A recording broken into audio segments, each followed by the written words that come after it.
Hey guys, welcome back to another episode of Beers and Budgeting, and this is our final Beers and Budgeting for 2018. We are going over December's budget. Wow. So, if you want to hang out and have a beer with us, stick around. Hey, what's up? It's Justine with Debt Free Millennials, and this is my husband Kyle. Hey. And we are all about debt-free living, teaching millennials about money and living that debt-free life. So don't forget to hit subscribe and let's have a beer together. So, Look what I have here. wow. I know. So this is a beer from a brewery I didn't know existed. So I looked them up a little bit. They've been around since 2013. They are called Benchmark Brewing Company. They're here in San Diego. They've won a bunch of awards, mostly for their oatmeal stout, so that's the one I'm going to look for next. Today we've got brown ale, which is just a good, easy drinking beer. It's one of my wife's favorite flavors of beer. So let's go ahead and crack this guy up and get started. I like the can art on it too. It's just like simple silver with a nice like colored label, but it clearly says brown ale on the top. Yep. Some of those craft beer labels, I feel like the art, the graphic design is really, really good, but then you're like, what the heck is this? What am I drinking? Yeah, trying to find the word IPA on the label can be difficult to find sometimes. Yeah. All right. We're splitting the beer today. We've got some other things we want to do. So, it's only 4.5% alcohol. Be a nice little afternoon treat. Oh, I like that. Treat or cheers? Cheers? Cheers. Mm-hmm. Me likey. Yeah, that's pretty smooth. I like this one a lot. It's pretty easy drinking. I could drink a lot of these in one day. So. I like it because it's got a hint of sweetness to it, but not a whole lot. Very drinkable. Mm-hmm. Perfect for winter. It is. All right. You ready to take a look at this? I don't know. Yeah, I guess so. Christmas I'm kind of worried about. And we traveled for Christmas, so we went back home to Kansas. Mm-hmm. So, and in December, we went on 3 different trips. We went to Texas twice, and then we went back to Kansas once, so. Yeah. Uh-oh. Let's hop Your look into doesn't it. make me excited. Oh, no. Okay. We are so good, you don't even know. Slide that puppy over here to the middle. Okay. Good news is we still came out ahead by $798 after all of our expenses for December. Okay, that's pretty good.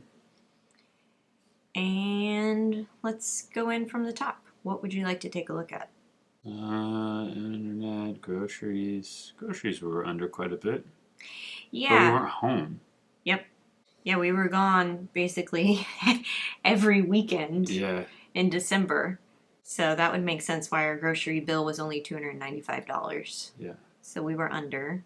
Restaurants and fun, those were down simply because we were spending our vacation money on those things while we were on our trips. So the restaurants and fun categories are for when we're at home specifically. Okay. I was going to say. Yeah.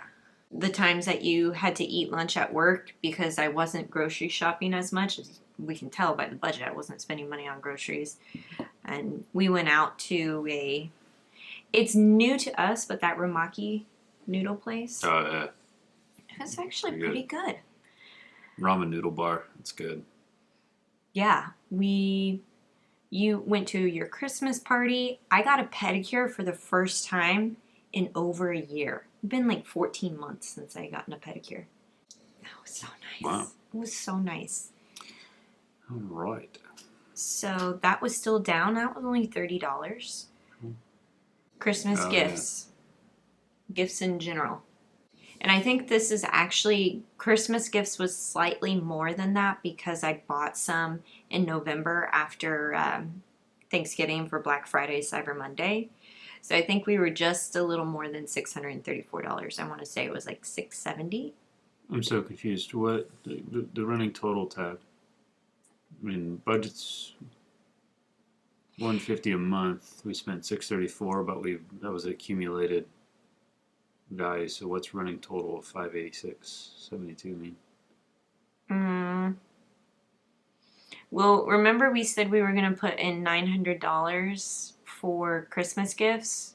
Mm-hmm. So that is reflected up here. So 900 plus the 321, which I think was left over from what we had saved throughout the year, Okay.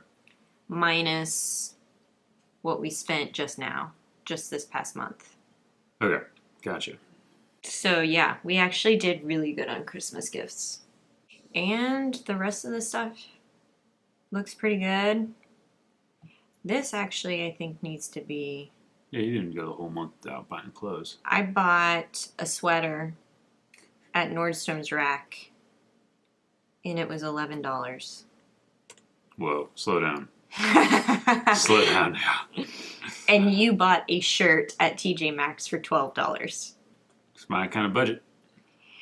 And our treat yourself budget is now to $700. Yeah. So we said we were going to stop at $1,000. Yeah, Should we plan that out a little bit more? probably.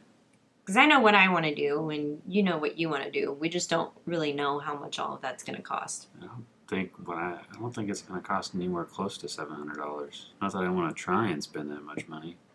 That's the whole point of treat yourself. You spend the money. Yeah, that's true. I don't know. But I don't want to go out to dinner and just buy like a $300 bottle of wine just so that way we can spend it all, right? No, yeah, but you should be able to put a napkin over the prices on the menu, on the dinner menu, and then order what you want regardless of price. Okay. All right. That's kind of how I'm viewing it. All right. Yeah. Okay. Savings. So we had agreed from a previous beers and budgeting that we were going to allocate $2,500 for the rest of the year on the last few trips that we had. And we spent $874 on the 3 trips that we took in December: Dallas, Austin, Kansas City. Now, that's not all inclusive of how much those trips individually cost, because obviously you purchase the flights in October, November, and then you're spending at the actual destination. All right, you answered my question because I was curious about that. Yeah. So you guys know I journal all of our adventures, or maybe you don't know.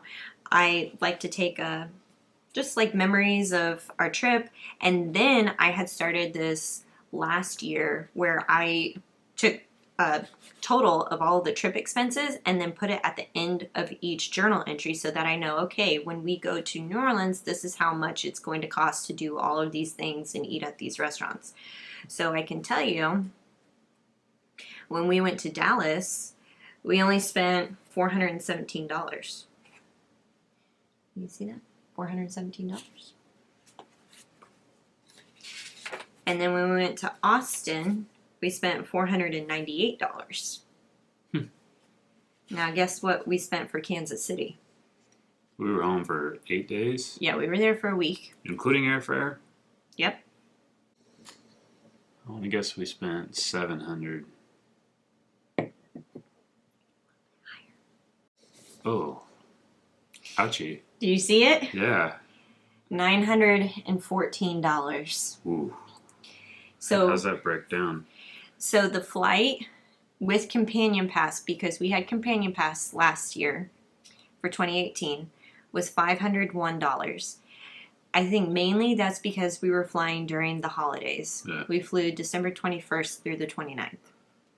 The biggie that cut our budget, or not cut the budget, but really increased our trip expenses, were drinks. Just going out to bars, going to the liquor stores, paying for the entire tab. $252 in just drinks alone.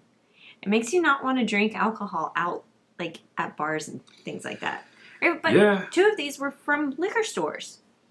Man, it makes it seem like we were alcoholics, but we didn't drink that much. No. So kind of crazy. Okay, well. So there you have it. That's something we should watch next time. Yeah, absolutely. All right. Absolutely. So that was a breakdown of those 3 different trips. And then in terms of our savings goals, what is the Acorn account? And remember we had talked about how we just said let's just turn it off because we're losing money at it. Guess who forgot to do that? This guy. So. Well, luckily the withdrawal wasn't as high as it normally is, because it normally was like $60 to $80 was going into the Acorns account. Yeah. And this month it was $33.75. We are at a total of $851.47. Okay, so from November, what are we at? We were at $857.97 in November. Yeah, it's really gone down. Oh, man. Yeah, we've actually lost $85 by doing this. Yeah, we've lost a total of 10%. I am so done with this. That's so bad. I mean, the market has done horrible in the past few months, but... Can we just... Yeah, I'll set that. I'll get rid of it. We'll do that right after this. That's ridiculous. If anybody is doing Acorns and actually making money at it, please let us know in the comments what you're doing, because we are not having a good experience with it. No. Especially in comparison, if I just take that money and put it in an index fund, or at this rate, just put it into a savings account. I know it's very market dependent, but still, the expense ratio, the rates of return, I'm like, it ain't. It's not worth it. Yeah, it ain't a bag of chips. So. All right, so we're going to stop Acorns and then let the market return. I guess so. And try to get our $85 back. I guess so. Or we cut our losses. We need to monitor that still. Yeah. Okay, so the Can I pause. Time out. I want to go back to this vacation thing. Okay. Yeah. Yes. Rewind. The $2,400 and the $874. Do we have $2,400 left? That is what we have as of today. I have not transferred the $874.78 back into our checking account, basically to pay us back. So eventually this is going to be, this minus that. And this is what we're starting with for the new year, $1,500. Okay. All right, so we got $1,500 for 2019 vacation. Yeah. Roger that. All right, following you now. Okay. Thanks for the clarification. No problem. Okay, so the rest of our savings stuff, I kind of added up our totals. We had agreed on a $60,000 down payment goal, and we are very, very close to reaching that goal. We're almost at $55K, and we both agreed that for 2019, we continue to do what we did last year, which was $500 a month set aside into a separate account, and we're going to watch that grow, and then we'll have it by the end of 2019. You still okay with that plan? Yeah. Yeah, it just blows me away that like 60K is only like 10% down, if that. Yeah. It's just amazing how expensive houses are out here. Yes.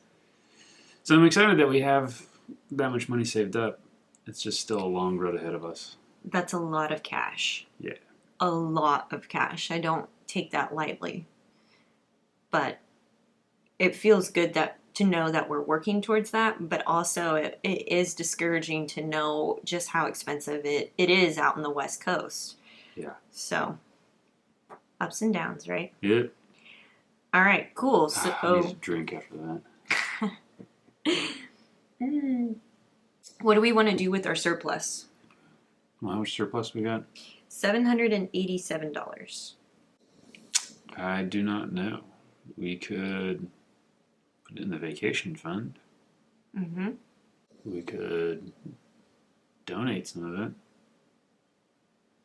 Mm-hmm. And remember how much money we had left over from November because we had 3 paychecks? Yeah. Yeah, some of that money did not get moved. Because remember we said that's a hot tub kind of conversation. Oh, yeah. And then we started traveling again. And never got in the hot tub. Nope. Okay. Well, I can put that on my to-do list. Yeah. So one of the things we also talked about were our 2019 money goals, and I can't remember when we had that conversation, but I had it written down in my phone. Oh, we talked about moving. You have your it your Roth IRA? I don't know what it is. I think Some kind of retirement fund with Waddell and Reed. Yeah, so he had a Roth IRA with a financial advising firm, wealth advising firm, and we found out that the fees were ridiculous, like over 1% expense ratios, just on the funds, plus an annual fee, plus commissions to the advisor. I don't even remember, but it was a lot. So he's not been contributing to it for the past, I don't know how many years. 3, 4 years. At least 3 years. So our goal for 2019 is to move that money into a better low fee index fund. Yeah. Probably something like Vanguard, and get that out from underneath those expensive financial advisors. Okay. So. Deal. That's definitely a goal for 2019. And that's easy. It's just paperwork, guys. It's just literally sitting down and being like, this money needs to transfer here, and I authorize it. If you don't know what an expense ratio is and you have a retirement account, you're not doing it right. You should really look at what an expense ratio is. Just Google it, YouTube it right now. That huge expense ratio can cost you a lot of money. And if you're young, it can cost you thousands upon hundreds of thousands of dollars in retirement just by gifting that money to somebody else or some other corporation. Look it up if you don't know what it is. So we were talking to a baby boomer, and they didn't realize just how much they were spending and their expense fees throughout the year. It was like thousands of dollars. Yeah, enough money that if you live simply, you could just live off that. That's how much big of a difference an expense ratio can make. So it adds up over time. So long story short, we're going to transfer that over. Yep. Should we talk about what we were disagreeing on earlier this morning? Decorations. It's not decorations. Okay, so the story is, and I think most couples can agree with this, that men don't necessarily care as much as women do on how things look in the house. We're talking about flow, feng shui, whatever you want to call it, right?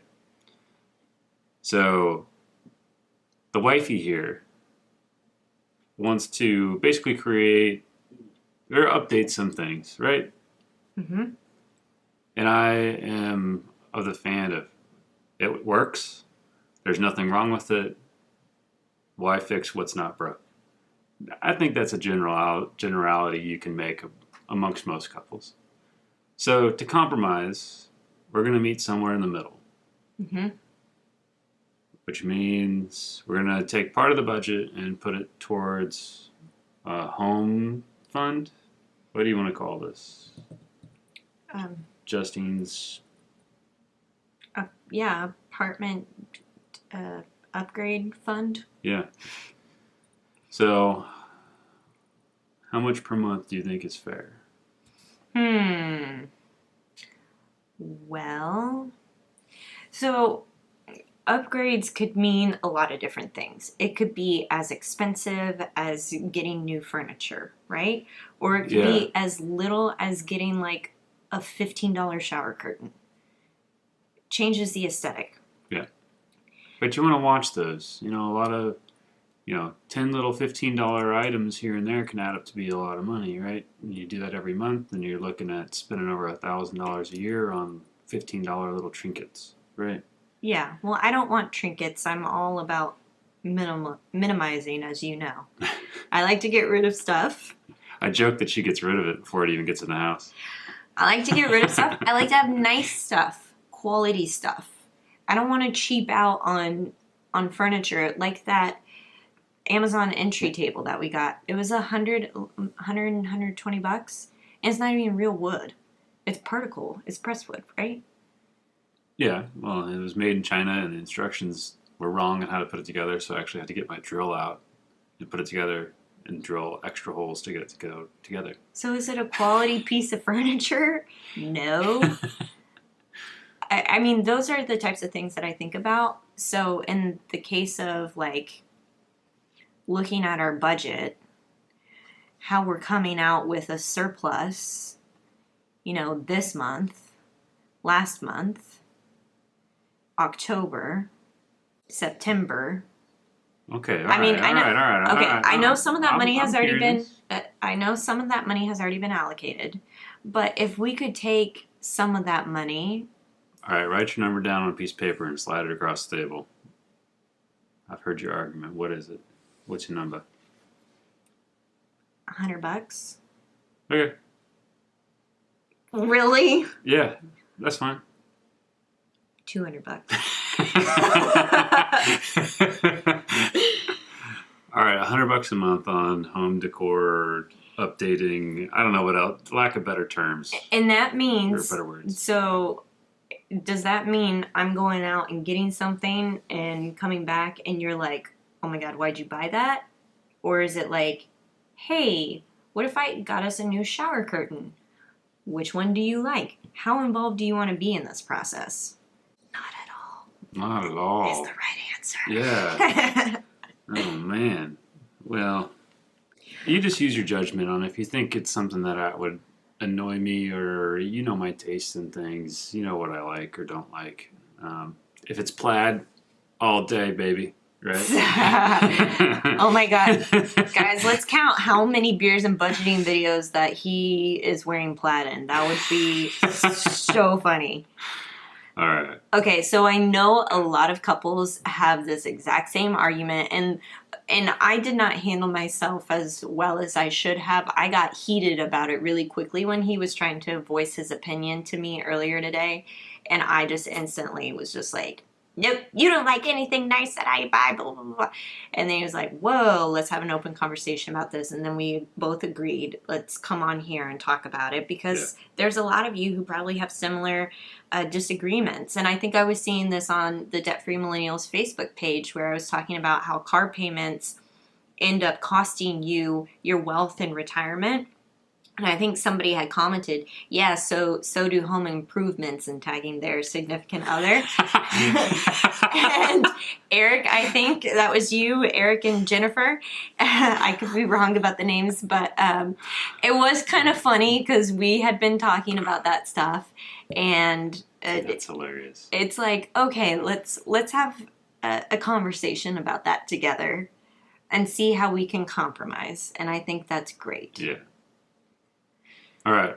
Yay. It's a starting point. It's a starting point, and that's something that we're just going to continue to have open conversations about, and me and like both of us not getting frustrated or... Yeah. Yeah, that's part of being a couple and sharing expenses. Yeah. Okay. Okay. $100 a month. Okay. I feel good about that. All right. Anything else? Are we good for January? We're going to start over a new spreadsheet. So I wanted to show you guys this too. Okay, I wanted to show you guys that the budget template inside of the budget toolkit, I will link below. This has been available since the beginning of Debt Free Millennials. I just updated it for 2019. So if you click on the link to get the toolkit, I just updated it, so this is what it looks like on the inside. I just cleaned up the lines and the instructions. A lot of people were kind of confused about how to start editing the template and make their own copy, so I included instructions on that. And then I also just made this really simple, and you can add in your own categories just like before, but everything's just really cleaned up. And then I organize this into different categories, just like what Kyle and I use. So the fixed, fun, fudge, and future, the 4 F's of your budget.